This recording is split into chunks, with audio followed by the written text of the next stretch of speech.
just ahead of kick-off here at the enclosed ground. It's Whitehawk against Carshalton Athletic, and I've been joined by Dudley, who's sadly not playing today. Duds, welcome, mate, and do you want to just explain why you're out today?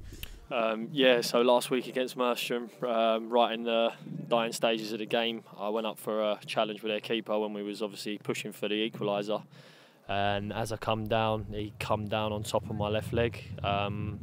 He was a big geezer, to be fair. He was probably 6'6" and about 15-16 stone. So when you got that much weight coming down, it's always going to put you in a little bit of trouble. But it's better than it was, just still a bit sore on the surface. I'm just trying to get the bruise out as quickly as I can, to be honest. See that career in WWE after this, he's still standing even now. Look at him. But you can see that on Robin's TV, actually. Check out the highlights of the Mersham game and see what happened. It happens right at the end. So spot it if you can.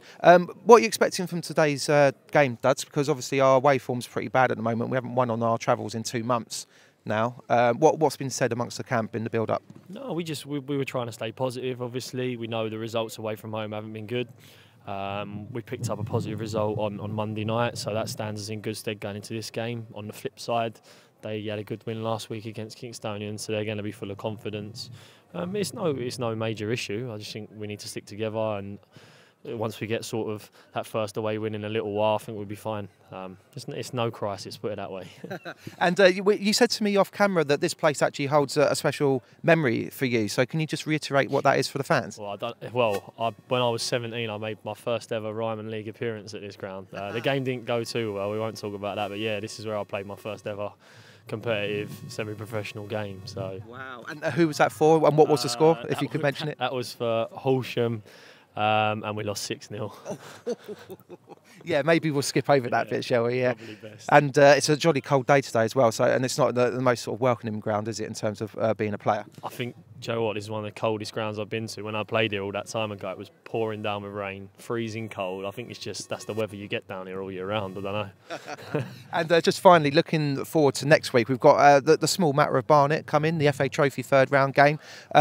Hopefully, you're looking to be back fit for that as well. But obviously, what's the build up for that? Like, obviously, I know we'll be looking at the league games, but that's on the horizon. It's such a big tie that I'm guessing you guys have been talking about it. Yeah, well, as much as we can. Obviously, Pete's philosophy's always been one game at a time. Once the day's out of the way, as he said, then the thinking becomes to next Saturday in Barnet. Hopefully, have a few people back off the injury list. But yeah, it's going to be a big game.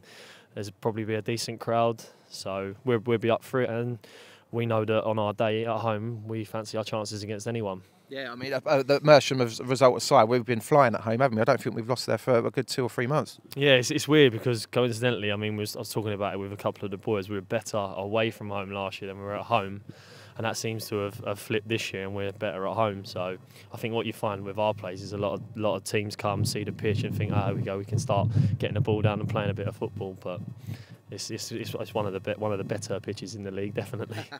Excellent. Well, listen, thanks for joining us, buddy, and hope the leg gets better soon. Fingers crossed. Yeah. Fingers crossed.